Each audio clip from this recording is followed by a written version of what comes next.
Halo teman-teman, kembali lagi bersama saya Chris Tepu di sini. Kali ini kita masih membahas beberapa tips sesuai dengan video yang sebelumnya. Saya janjikan saya akan memberikan informasi mengenai tips-tips bagi teman-teman yang menggunakan iOS 13 dalam mengantisipasi adanya hack atau adanya retasan pada iPhone atau pada iPad teman-teman.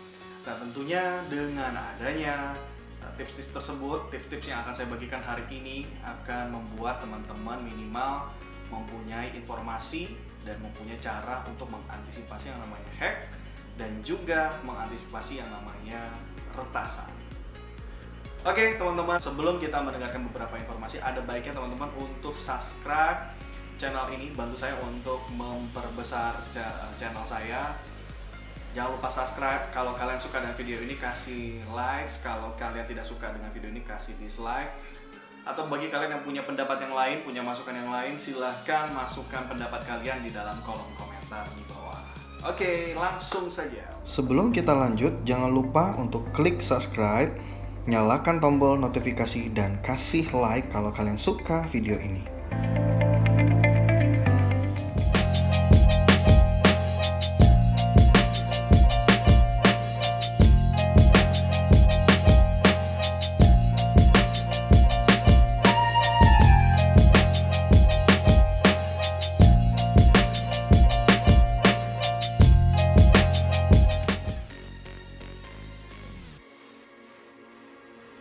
Oke, langkah pertama yang bisa kita lakukan untuk menjaga iPhone, untuk menjaga handphone kita, menjaga iPad kita dari retasan atau dari hacker adalah dengan menggunakan aplikasi pembersih seperti Clean Master atau dengan aplikasi-aplikasi yang lain.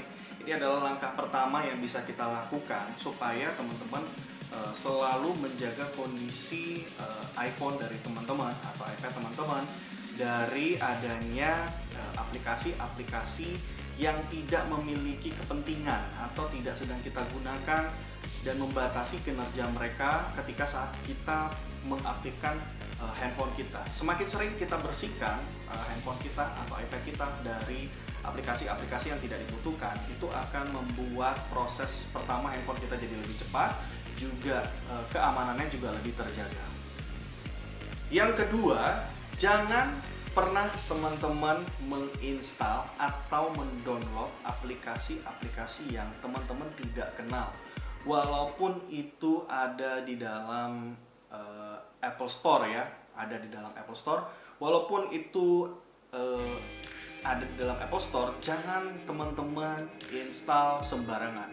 Pastikan bahwa aplikasi yang teman-teman install di dalam handphone atau iPad teman-teman adalah aplikasi-aplikasi yang memang sudah terjamin. Bagaimana kita tahu bahwa itu sudah terjamin? Yang perlu kita pastikan adalah lihatlah komentar-komentar yang ada ketika teman-teman membuka di dalam Apple Store. Lihatlah di situ ada komentar-komentar dari para usernya, dari para pengguna-pengguna yang sudah menginstal terlebih dahulu. Kalau di situ tidak ada komentar-komentar yang positif, tidak ada komentar-komentar yang baik, sebaiknya teman-teman hindarilah aplikasi-aplikasi tersebut. Kenapa saya sebutkan begitu? Karena saat ini aplikasi-aplikasi yang sudah terlihat meyakinkan seperti itu pun tetap bisa disusupi malware atau spyware oleh para hacker yang bisa membuat teman-teman privasinya terganggu. Bahkan dengan aplikasi-aplikasi yang tidak berguna tersebut kelihatannya penting kelihatannya berguna teman-teman, tapi aplikasi-aplikasi tersebut ternyata ditanam virus atau ditanam sesuatu yang bisa mengaktifkan kamera, mengaktifkan aplikasi-aplikasi yang lain tanpa sepengetahuan kita. Makanya yang namanya penyadapan atau pertasan itu terjadi tanpa kita ketahui teman-teman Jadi apalagi iPhone kita ini punya kamera kita harus selalu berjaga-jaga, jangan sampai ada orang lain yang mengawasi kita melalui kamera handphone kita sendiri. Oke, cara yang ketiga adalah membersihkan history dari Google Chrome, Opera kalau teman-teman punya, Mozilla kalau teman-teman juga punya, Google, semua aplikasi-aplikasi peselancar kita di dunia maya atau aplikasi-aplikasi browser kita selalu rutinlah untuk dibersihkan. Kenapa? Karena di dalam browser kita juga bisa ditanam atau disusupi oleh hacker tentunya. Semakin rutin kita bersihkan history pada aplikasi-aplikasi browser kita, semakin kita terjaga atau semakin kita menutup celah untuk hacker bisa masuk ke dalam perangkat yang kita miliki. Yang keempat, nah ini yang keempat ada hubungannya dengan kemarin saya dihack di email dan di Instagram. Yang keempat adalah rutinlah mengganti password dari seluruh akun sosial media kita. Kemudian rutin juga lah ganti password pada email teman-teman supaya email teman-teman juga terjaga dari orang-orang yang tidak diinginkan. Ya semakin rutin teman-teman ganti. Saya menyarankan kalau bisa seminggu sekali, paling sulit atau yang paling teman-teman tidak bisa, gantilah password teman-teman seminggu sekali ya. Karena saat ini dunia maya itu wow gitu ya, sangat cepat sekali orang bisa membaca password dari akun sosial media kita, email kita dan segala macam. Makanya semakin rutin kita ganti password kita. Kalau bisa setiap password ya, setiap sosial media itu berbeda ya. Facebook beda, Instagram beda, email beda ya, semuanya harus berbeda supaya teman-teman semakin lebih terjaga lagi. Yang kelima ini juga penting nih teman-teman. Hindari ya situs-situs atau website yang tidak memiliki logo secure. Ya, logo secure itu bisa dilihat di atas di kolom address ya. Kalau teman-teman di kolom alamat, teman-teman bisa lihat di situ ada logo secure atau tidak. Hindarilah situs-situs ya, sebisa mungkin hindari, jangan sampai teman-teman masuk ke dalam situs-situs yang tidak mempunyai label secure.